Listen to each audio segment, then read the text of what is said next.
Bapak Ibu Guru, serta anak-anakku yang dikasihi oleh Tuhan kita Yesus Kristus. Kita mempersiapkan hati pikiran kita untuk mengikuti chapel kita pada hari ini. Kita akan bersuka cita oleh karena kita akan memuliakan, menyembah, memuji nama Tuhan. Kita bersuka cita oleh karena Tuhan melawat kita. Oleh karena itu, sebelum kita memulai akan chapel kita, mari kita berdoa memohon pimpinan Tuhan. Kita berdoa. Tuhan Allah Bapa di sorga, Allah yang mengasihi kami dengan kasih-Mu yang berlimpah. Lawatlah kami di hari ini Tuhan. Ketika kami akan bersama-sama melaksanakan chapel, kami akan menikmati puji-pujian. Kami akan bersama-sama menikmati penyembahan kepadamu. Dan kiranya pujian dan penyembahan kami yang terangkat kepadamu akan menjadi sesuatu yang mempermuliakan nama Tuhan. Dan biarlah kiranya ketika firman Tuhan ditaburkan, itu akan sungguh-sungguh menjadi rema dalam kehidupan kami. Akan menjadi suatu pembelajaran khusus bagi kami. Menjadi penguatan, menjadi nasihat, menjadi pendampingan, dan terutama menjadikan kami sebagai anak-anak Tuhan. Terima kasih ya Tuhan, kami menyerahkan ibadah chapel kami ini dari awal, pertengahan, hingga akhirnya. Setiap hamba-hamba Tuhan yang mengambil bagian di dalamnya, Tuhan berkati. Dalam nama Tuhan kami Yesus Kristus, kami berdoa dan bersyukur kepadamu. Amin. Good morning, teachers and students, and welcome to our UPA College Chapel. As we begin our worship for today, let me read a passage from 1 Corinthians chapter 3, verse 11. The word of the Lord says, "For no one can lay a foundation other than which is laid, which is Christ Jesus." I believe that if we put our faith, our hope, and our trust in the name of Jesus, and if we build our lives upon Christ, He can use that. And He can do things to our lives, to our school, things that we can never imagine or dream of. So as we begin our worship for today, let us sing a song and declare that we will build our lives upon this foundation, which is Christ Jesus.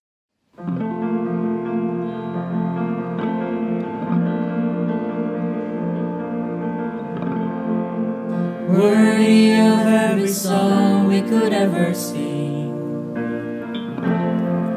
worthy of all the praise we could ever bring, worthy of every breath we could ever breathe. We live for you, oh, we live for you. Sing Jesus, Jesus, the name above every other name. Jesus, the only one who could ever save. Worthy of every breath we could ever breathe. We live for you, oh, we live for you. Holy, there is no one like you. There is none beside you. Open up my eyes in wonder and show me who you are and fill me with your heart and lead me in your love to those around me.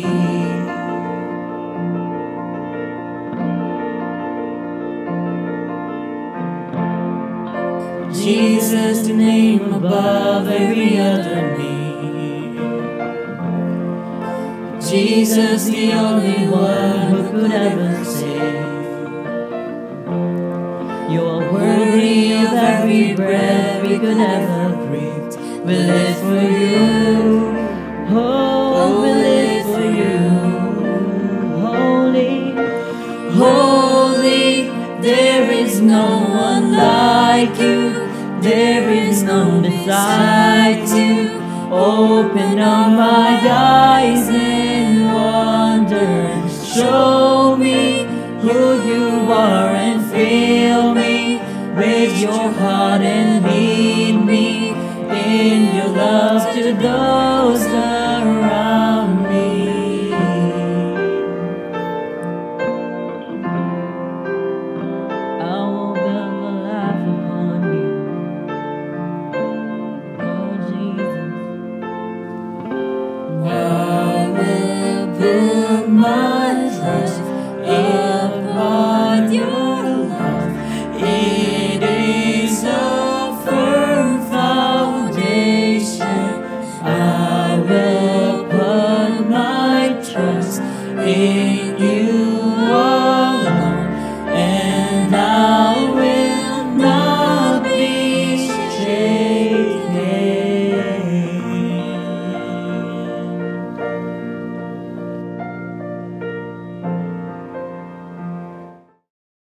As we continue to worship God through singing, let us proclaim, who is the God that is our foundation? We are not singing of a God that we don't know of. We are singing and surrendering our lives to our God, our great God. Let's sing this all together.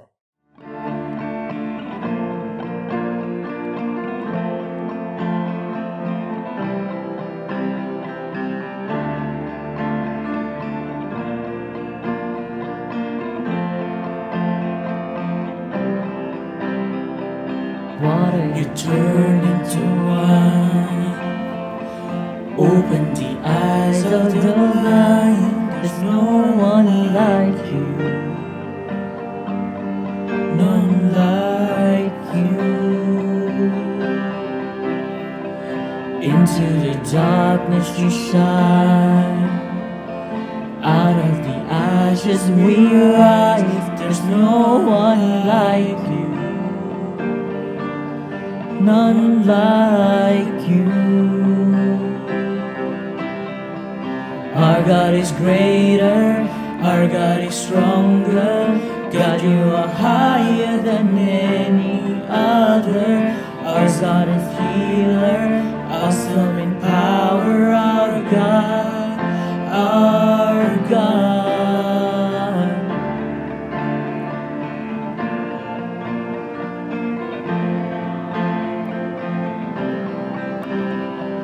Into the darkness you shine. Out of the ages we rise. There's no one like you. None like you. All together. Our God is greater, our God is stronger. God, you are higher than any other. Our God is healer, awesome in power. Our God, our God. Our God is greater, our God is stronger. God, you are higher than any other. Our God is healer, awesome in power. Our God, our God.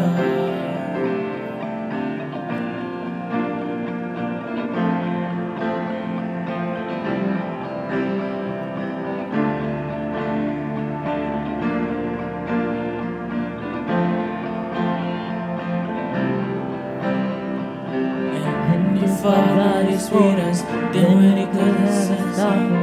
And if our God is with us, then what could stand against? And if our God is for us, then who could ever stop us?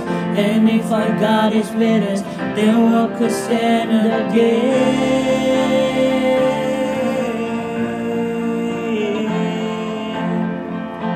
Then what can stand against?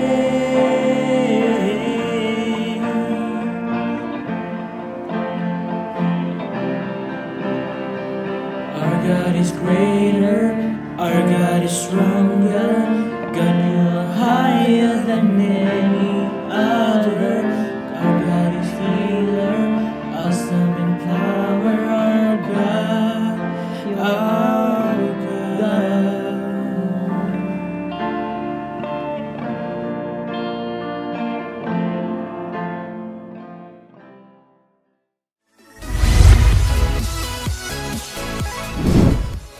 Bapak Ibu Guru dan anak-anakku yang terkasih, sebelum kita bersama-sama akan merenungkan bagian firman Tuhan, marilah kita berdoa, memohon kiranya Roh Kudus Tuhan hadir dalam kehidupan kita, menaungi kita, menerangi kita, sehingga kita mampu untuk memahami akan kebenaran firman Tuhan dan mempraktekannya dalam kehidupan kita setiap hari. Mari kita bersatu di dalam doa.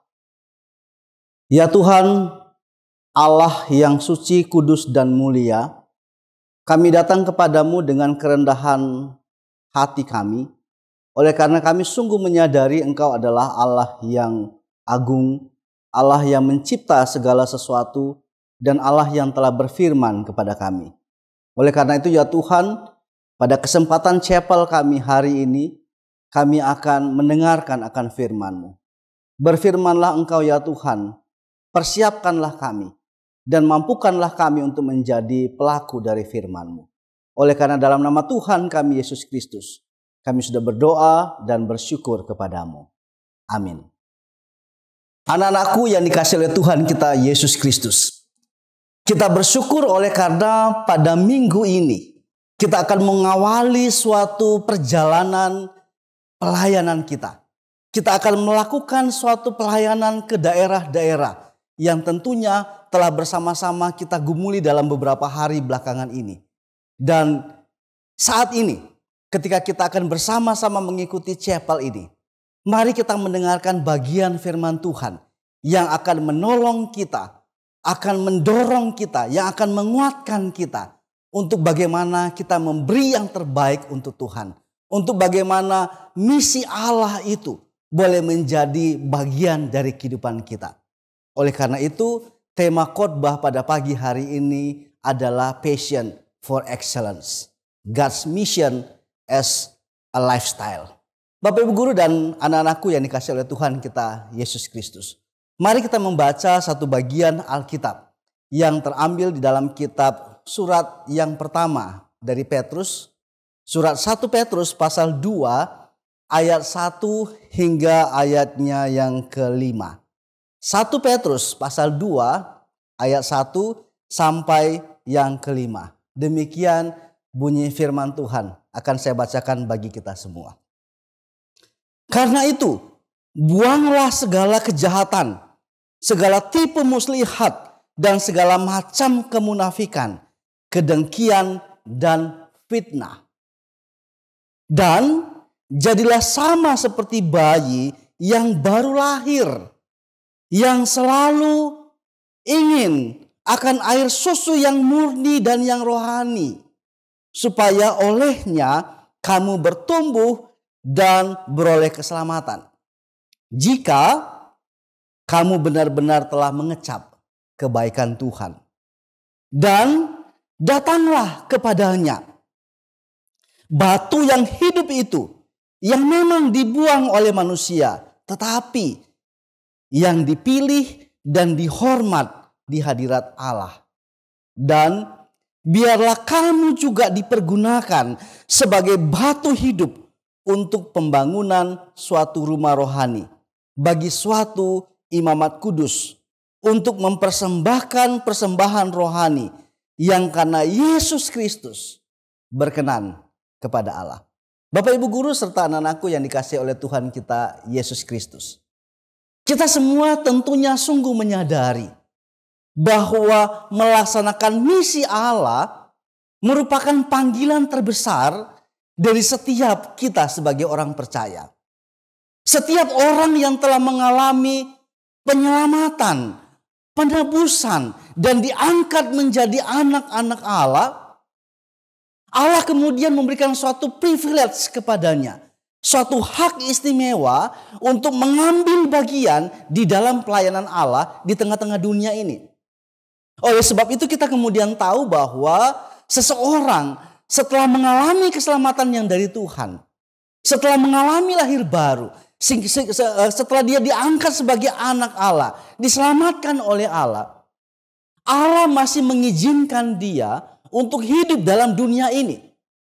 Dalam dunia yang cemar, dalam dunia yang penuh dengan segala macam konflik ini, dalam dunia yang segala sesuatu terjadi, di dalam sistem yang korup ini, Allah tidak segera mencabut, mengangkat orang percaya tersebut. Tetapi Allah justru mengizinkan dia untuk tetap berada dalam dunia ini. Karena apa? Karena Allah ingin orang percaya itu mengambil bagian di dalam pelayanan. Sehingga sebetulnya kita memahami suatu dalil di sini, bahwa melaksanakan misi Allah merupakan panggilan terbesar bagi setiap kita. Setiap kita yang diselamatkan oleh Allah, maka Allah bukan hanya memanggil kita untuk menerima keselamatan itu. Allah terlebih memanggil kita untuk melaksanakan misi Allah bagi dunia ini. Namun sayangnya, Bapak Ibu Guru dan anak-anakku yang dikasihi oleh Tuhan kita Yesus Kristus, kebanyakan orang percaya yang terpanggil itu, yang dipanggil oleh Allah itu, sama-sama mengakui, sama-sama berada dalam suatu pilihan bahwa sebetulnya sulit sekali bagi kita untuk menjalani hidup dalam panggilan Tuhan.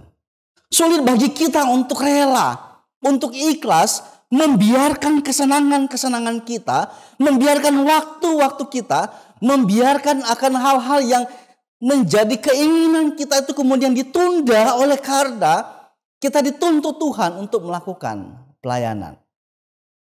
Tema firman Tuhan kita pada kesempatan ibadah chapel kita pagi hari ini adalah kita berbicara mengenai passion for excellence. Kita sedang berbicara bahwa setiap kita selalu punya hasrat untuk melakukan yang terbaik, untuk mendapatkan yang terbaik juga termasuk di dalamnya.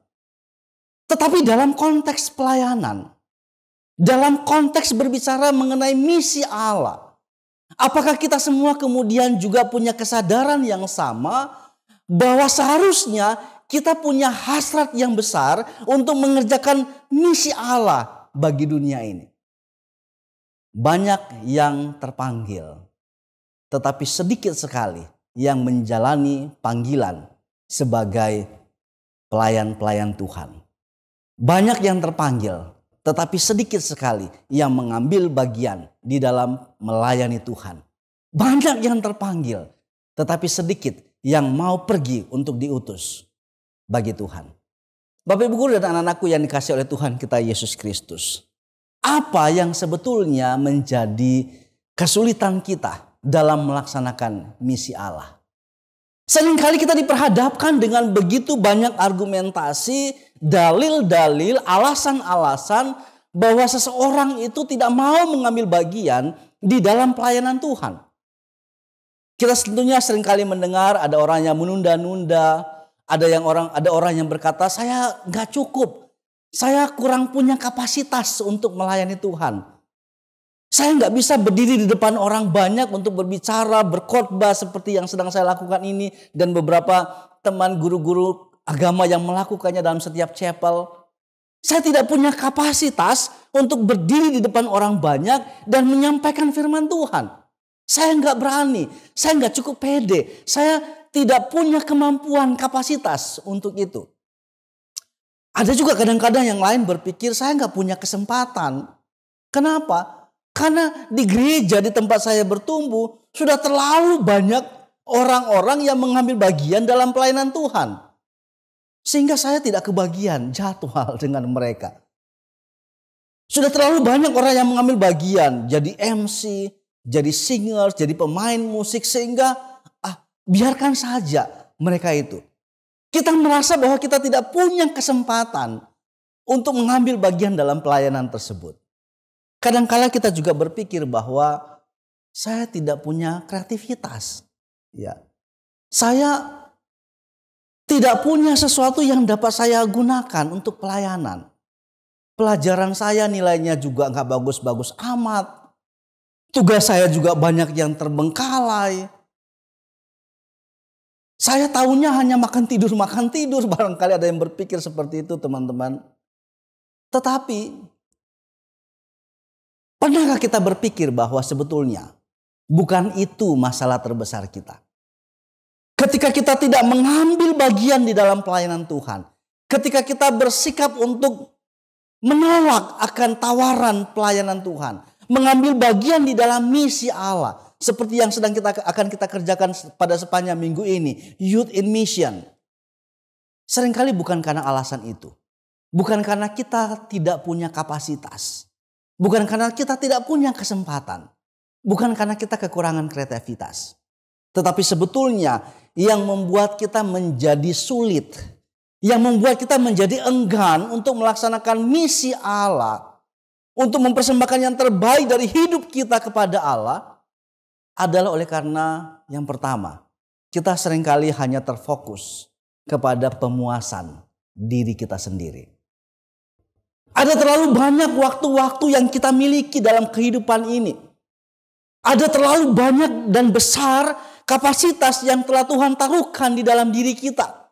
Sebab kita sungguh percaya bahwa setiap orang yang telah diselamatkan oleh Allah, yang telah ditebus oleh Kristus, Allah memberikan kepadanya karunia, bukan hanya sekedar karunia untuk mengalami keselamatan itu, tetapi suatu karunia untuk menjalani hidup di dalam keselamatan itu, dan kemudian mengekspresikan keselamatan itu dengan cara mengambil bagian di dalam pelayanan di tengah-tengah dunia ini. Masalahnya adalah seringkali kita hanya terfokus kepada pemuasan diri sendiri. Seringkali kita itu lebih ingin untuk orang lain melayani kita. Untuk orang lain itu memuaskan hasrat kita. Untuk orang lain itu menjadikan kita itu sebagai sasaran daripada pelayanan. Oh, ingin sekali, menarik sekali. Kalau ada orang datang, kita butuh apa-apa, minimal mereka mendoakan kita. Kita menjadi perhatian dari mereka. Tentunya ini menyenangkan sekali, teman-teman. Tetapi jangan lupa bahwa panggilan kita sebagai orang percaya adalah panggilan untuk melayani Tuhan. Bukan untuk melayani diri sendiri. Jadi mari kita kemudian bergerak. Jangan hanya terfokus kepada pemuasan diri kita sendiri. Hidup yang kita miliki sekarang ini adalah hidup yang sebetulnya dipersembahkan kepada Tuhan. Hidup yang kita jalani sekarang ini adalah bukan lagi mengisi akan pemuasan diri kita. Hidup yang kita miliki sekarang ini bukanlah suatu hidup di mana kita kemudian bermain-main dengan sistem dunia ini. Tetapi hidup yang kita miliki sekarang ini adalah hidup bagi Kristus. Hidup bagi Allah. Hidup bagi mengerjakan pelayanan Allah di tengah-tengah kehidupan kita, aktivitas kita setiap hari.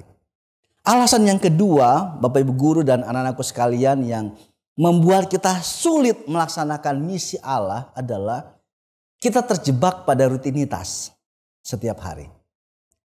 Kita sudah nyaman dengan aktivitas yang kita lakukan. Kita sudah punya pola.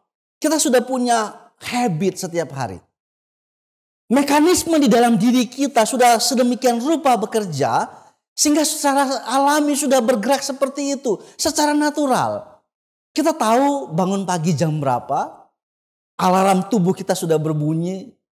Sudah memberi tanda kepada kita bangun. Bahkan kadang-kadang sebelum alarm di handphone bunyi, kita sudah bangun karena sudah terbentuk jam tubuh itu. Kita sudah tahu setelah itu kita harus berbuat apa. Kita harus mempersiapkan diri. Hal-hal apa yang harus kita kerjakan sepanjang hari dari pagi sampai petang. Sampai kita kemudian tidur kembali. Kita sudah punya ritme yang sudah terbentuk. Yang sudah terpola. Yang sudah menjadi kebiasaan kita. Dan sebetulnya bagi kita tidak nyaman untuk mengintervensi pola ini. Untuk mengganggu kebiasaan ini. Untuk kemudian memberi ruang sejenak kepada apa yang namanya pelayanan. Contoh yang sederhana saja. Kita sudah terbiasa. Misalnya ketika kita mendapatkan uang jajan, kita sudah terbiasa. Uang dalam jumlah demikian, saya akan beli sarapan berapa jumlahnya, makan siang berapa jumlahnya, sore hari saya akan jajan berapa jumlahnya. Kita sudah terbiasa dengan ritme itu, dengan pola itu, dengan kebiasaan itu. Dan ketika misalnya ada suatu kebutuhan untuk pelayanan, Heart for Education misalnya, tuntutan dalam suatu kebersamaan untuk kita mengambil bagian, misalnya yuran untuk Youth and Mission, kita jadi berpikir.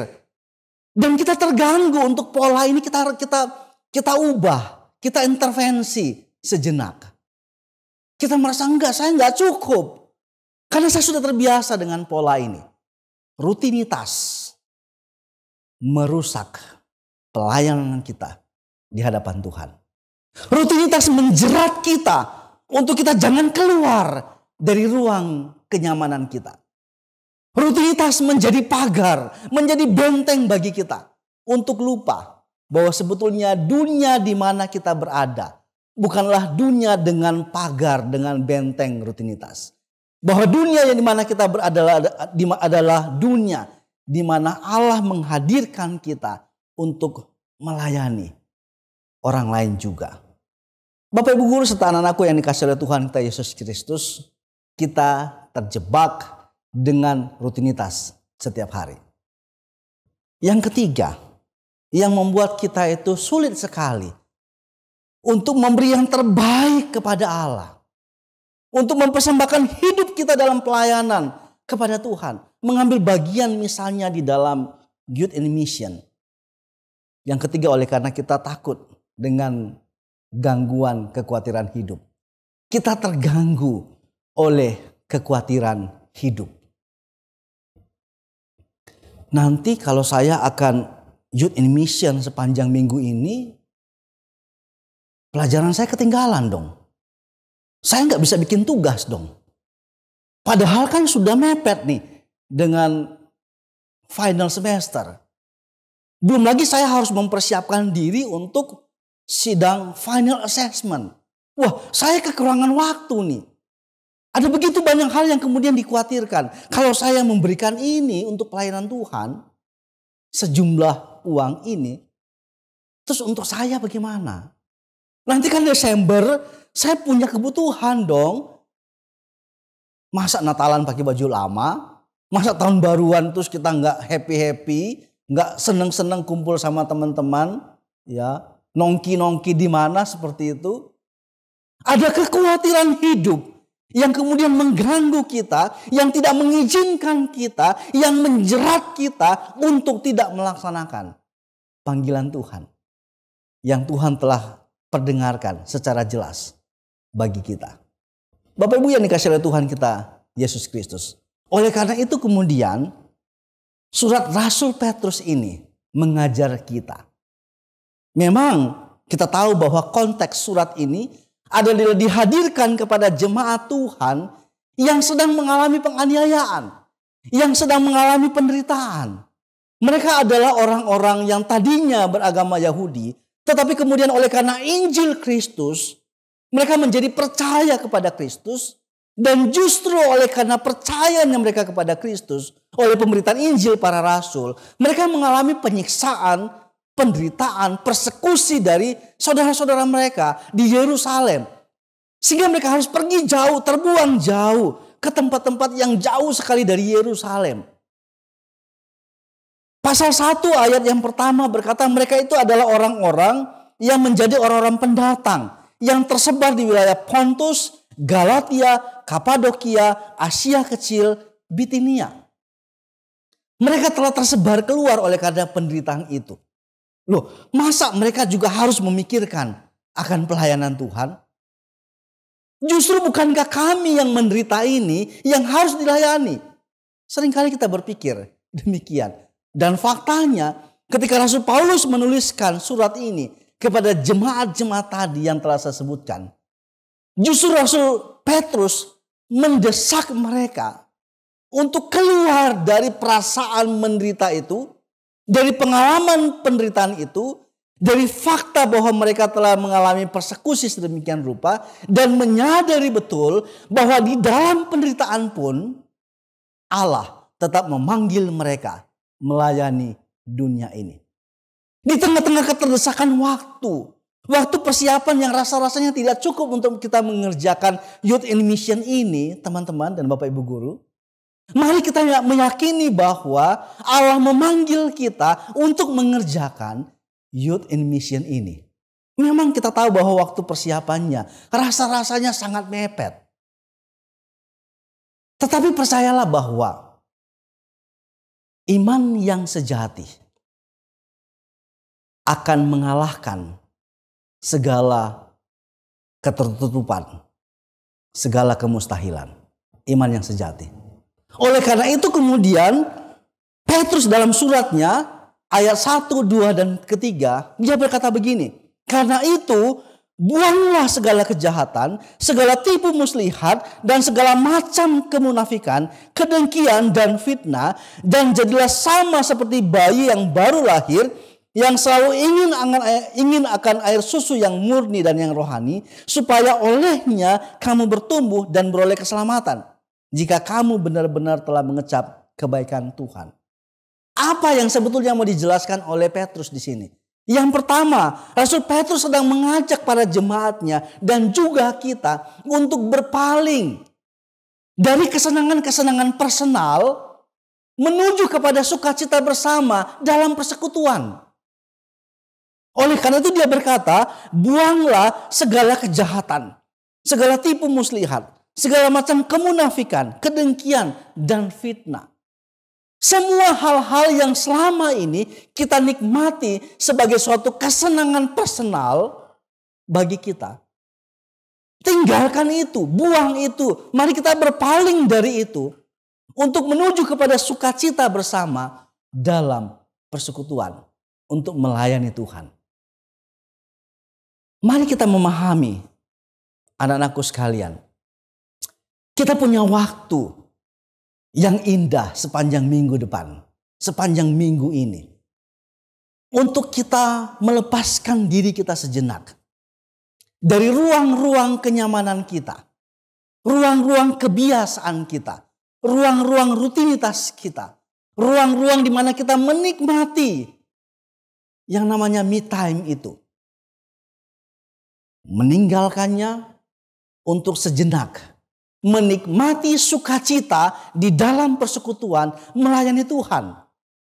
Coba bayangkan, kita bersama-sama dalam satu grup, setiap grup. Sampai ada lebih dari 40 grup, 48 tepatnya.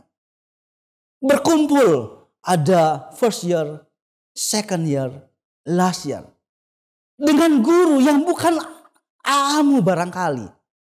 Yang kamu mungkin baru ketemu di dalam 2 minggu belakangan ini. Coba nikmati kebersamaan persekutuan itu. Dan bukan hanya itu saja. Kalian akan menjumpai tempat-tempat baru, area-area baru. Di mana kalian akan melayani di sana. Entahkah kalian akan melayani secara hadir langsung on-site di tempat lokasi. Atau kalian akan menggunakan jalur media sosial, Zoom meeting dan lain sebagainya secara online, secara virtual. Coba nikmati suatu persekutuan baru dengan orang-orang baru yang kita nggak pernah berpikir akan bertemu dengan mereka. Kita tidak punya hubungan sebelumnya dengan mereka, tetapi dalam satu kesempatan 1 minggu ini kita membangun suatu sukacita, kebersamaan dalam persekutuan. Oh, itu akan jadi lebih menyenangkan daripada kita menggunakan waktu ini sekedar di dalam rutinitas kita. Bangun pagi, kalau jam kosong, sibuk main game, sibuk mikir mau jajan ini, jajan itu dan lain sebagainya. Bapak, Ibu, Guru, dan anak-anakku yang dikasihi oleh Tuhan kita Yesus Kristus. Di bagian ini kita kemudian melihat ayat yang kedua, Rasul Petrus berkata, dan jadilah sama seperti bayi yang baru lahir, yang selalu ingin akan air susu yang murni dan yang rohani, supaya olehnya kamu bertumbuh dan beroleh keselamatan. Apa itu yang mau dijelaskan di sini? Poinnya yang mau disampaikan oleh Rasul Petrus kepada jemaatnya kala itu dan juga kepada kita sekarang dalam konteks mengerjakan yang terbaik untuk Tuhan. Passion for excellence adalah mari kita mulai secara serius melihat kehidupan kita. Dan mulai berpaling daripada kehidupan di luar kebenaran. Menuju kepada suatu kehidupan yang ideal di hadapan Tuhan. Dari waktu-waktu yang mungkin kita hanya jalani di dalam keterbiasaan kita. Rutinitas yang kita jalani di dalam prediksi-prediksi kita yang kita sudah tahu. Setelah ini saya mau ngapain, akan berhadapan dengan apa, akan ketemu dengan siapa, apa yang harus saya lakukan. Mari kita berpaling. Mari kita coba keluar dari ruang-ruang seperti itu. Dari ruang-ruang nyaman seperti itu. Untuk kemudian melihat bahwa kehidupan kita adalah kehidupan yang begitu luas yang Allah hadirkan bagi kita. Hidup ini tidak hanya dibatasi oleh bertemu dengan orang ini saja, oleh kelas ini saja, oleh satu bubble ini saja. Tetapi hidup ini adalah hidup yang diperluas untuk kemuliaan Allah. Mari kita mulai mengalami hal-hal seperti ini. Ingin mengecap hal-hal yang baru dari Tuhan. Ingin menikmati Tuhan menyingkapkan kepada kita, memberikan kepada kita suatu ruang-ruang baru, ruang-ruang persekutuan yang baru. Terciptanya suatu relasi baru dengan orang-orang di luar sana yang mungkin tidak pernah kita pikirkan akan masuk di dalam pengalaman kita secara pribadi. Dan nanti lihatlah betapa sukacita itu hadir ketika kita membawa damai Tuhan, ketika kita membawa belas kasihan Tuhan, ketika kita membawa berkat Tuhan kepada mereka. Lihatlah setiap mata mereka, mata yang penuh dengan sukacita. Ada senyum sumringah oleh karena mereka menyadari, aku dikasihi, aku diterima, aku diakui, aku dinilai sebagai manusia. Dan itu hanya terjadi apabila kita menyadari bahwa kehidupan kita bukan hanya untuk kita, tetapi kehidupan ini adalah juga untuk melayani Tuhan, melayani orang-orang yang telah Tuhan hadirkan di dalam pelayanan kita. Mungkin beberapa di antara kelompok-kelompok Youth in Mission akan pergi ke rumah-rumah jompo, ketemu dengan orang-orang yang lanjut usia, yang selama ini barangkali mereka tidak pernah dikunjungi oleh keluarga dekat mereka. Bahkan dia sudah lupa kapan terakhir kali cucunya itu dia pangku di pangkuannya. Tetapi ketika kita menjumpai, sekalipun lewat virtual, kita menyapa mereka. Lihatlah mata mereka. Ada sukacita bahwa hidup mereka, bahwa kehidupan mereka dihargai, diakui, diterima. Anak-anakku dan Bapak Ibu guru yang dikasihi oleh Tuhan kita Yesus Kristus, mari kita membuka ruang untuk sukacita ini. Dan yang selanjutnya disampaikan oleh Rasul Petrus adalah ayatnya yang ketiga. Jika kamu benar-benar telah mengecap kebaikan Tuhan. Bapak Ibu Saudara, anak-anakku yang dikasihi oleh Tuhan kita Yesus Kristus, kita tentunya sungguh percaya bahwa kita telah menikmati anugerah Tuhan. Kita semuanya sungguh percaya bahwa kita menerima anugerah Tuhan. Saya tidak perlu bertanya kepada setiap kalian berapa banyak anugerah Tuhan yang kamu alami. Semua kita menyadari, saya telah menerima anugerah Tuhan. Saya menikmati hidup ini sebagai bagian daripada hadirnya belas kasihan Tuhan di dalamnya. Tetapi yang menjadi pertanyaan pentingnya bagi kita adalah, sudahkah kita membuka ruang dari nikmatnya anugerah itu untuk kita hadirkan juga kepada orang lain di luar sana? Petrus berkata, kamu sudah menerima, kamu sudah mengecap kebaikan Tuhan. Tetapi pertanyaannya adalah, apakah kamu sudah benar-benar mengecap kebaikan Tuhan? Bukan berarti kita masih harus bertanya, kita ragu, kita mikir, kita ngitung, kapan saya menerima anugerah Tuhan? Tadi pagi ini, barusan saya anugerah Tuhan ini, kemudian anugerah Tuhan ini. Bukan seperti itu maksudnya. Konsepnya adalah kita barulah menjadi orang yang benar-benar telah mengecap kebaikan Tuhan ketika kita kemudian tahu bagaimana caranya membuat orang lain mengecap kebaikan Tuhan yang sama. Poin yang kedua yang menjadi suatu tanggung jawab kita untuk passion for excellence. Untuk bagaimana kita berhasrat mempersembahkan yang terbaik untuk Tuhan.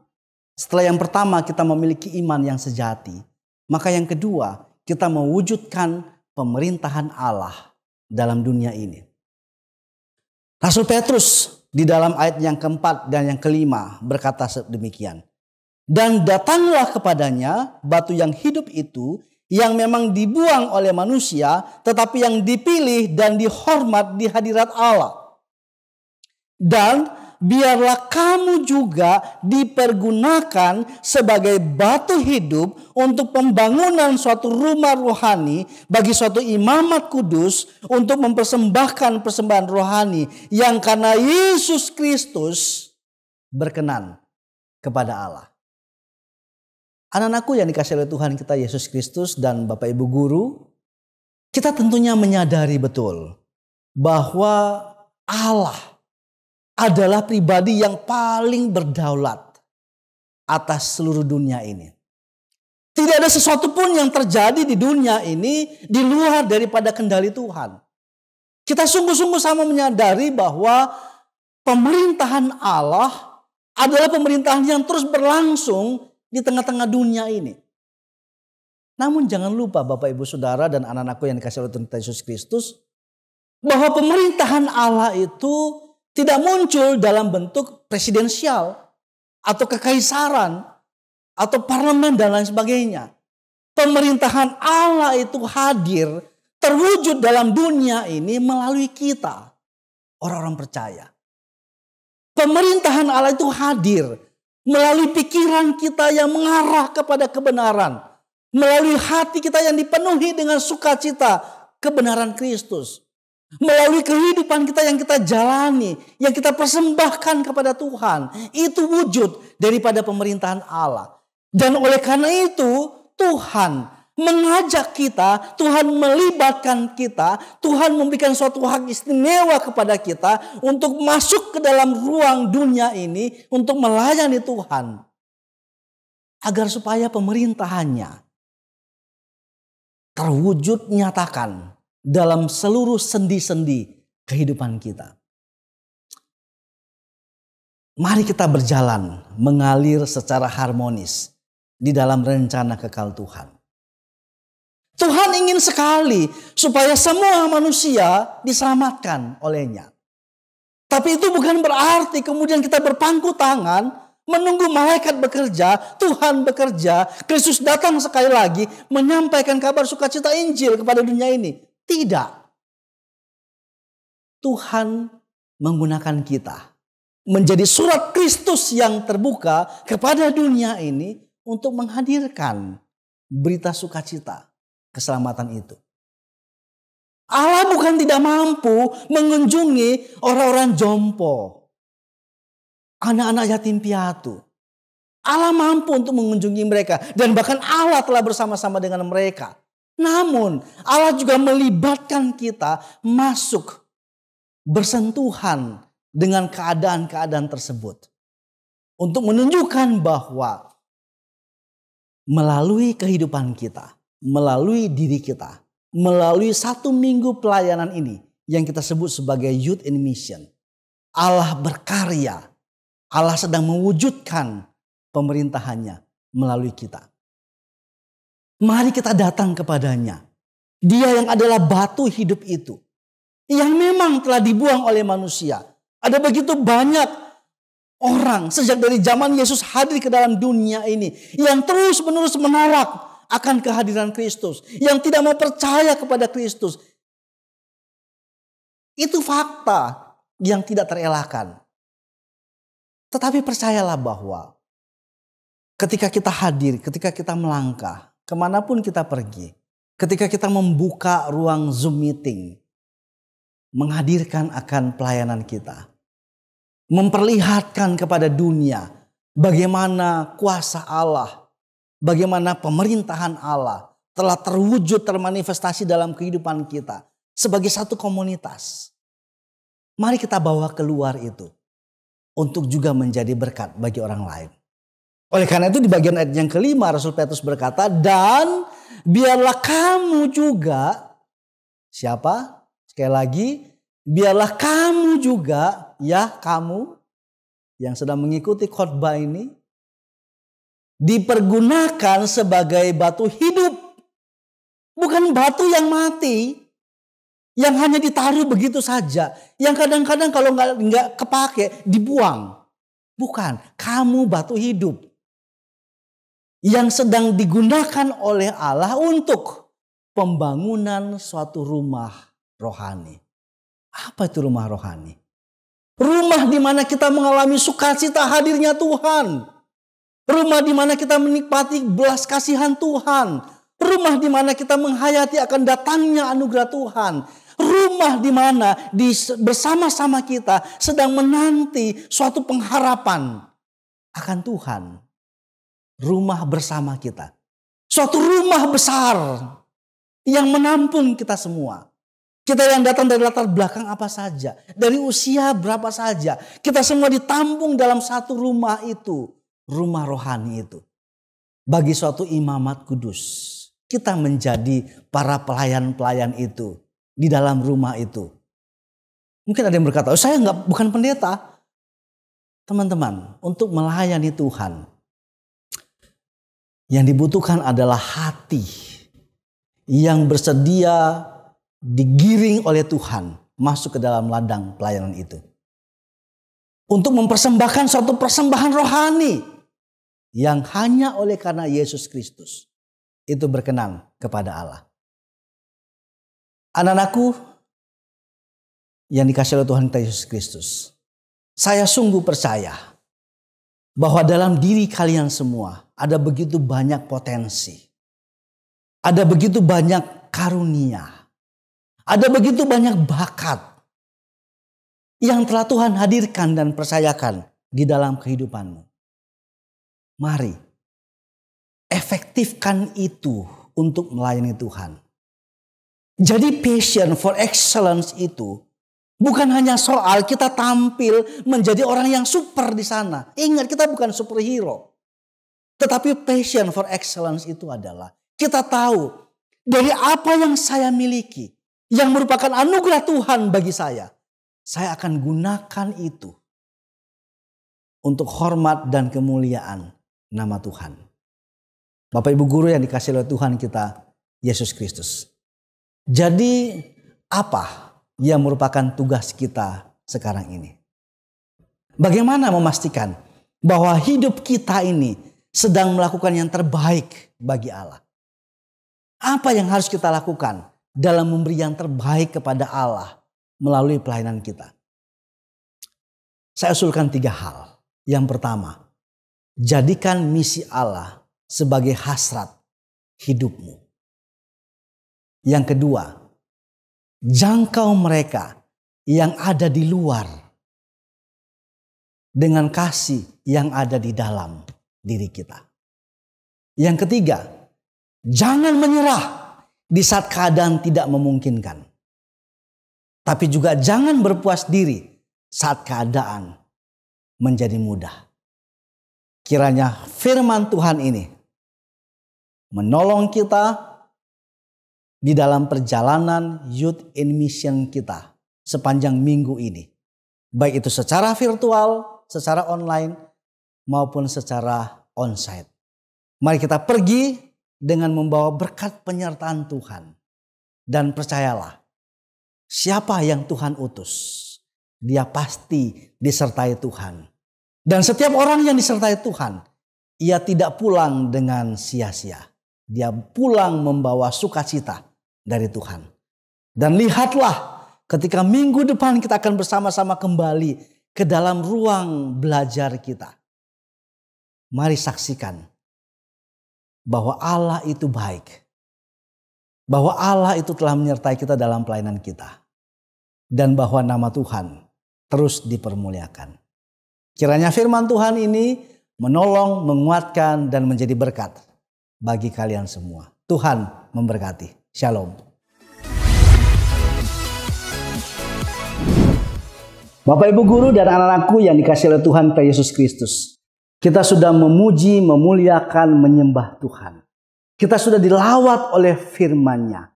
Dan tentu saja tugas kita adalah mari kita kembali dalam aktivitas dan waktu yang masih Tuhan percayakan kepada kita untuk menjadi berkat di luar sana.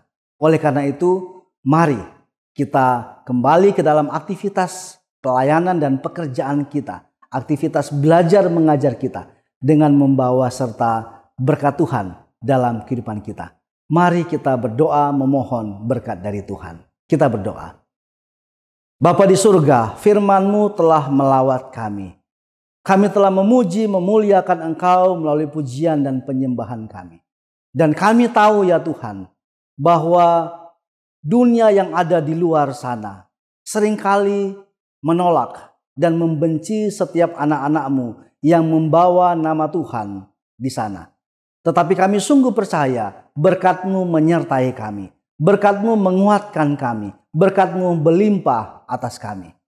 Kiranya damai sejahtera Allah yang melampaui segala akal akan memelihara hati dan pikiran kita sekalian dalam pelayanan kita, dalam studi kita, bahkan dalam sepanjang minggu di mana kita akan melaksanakan pelayanan Youth in Mission. Tuhan beserta menyertai kita dari kekal sampai kepada kekal. Dalam Kristus Yesus kita berdoa. Amin. What can stand against?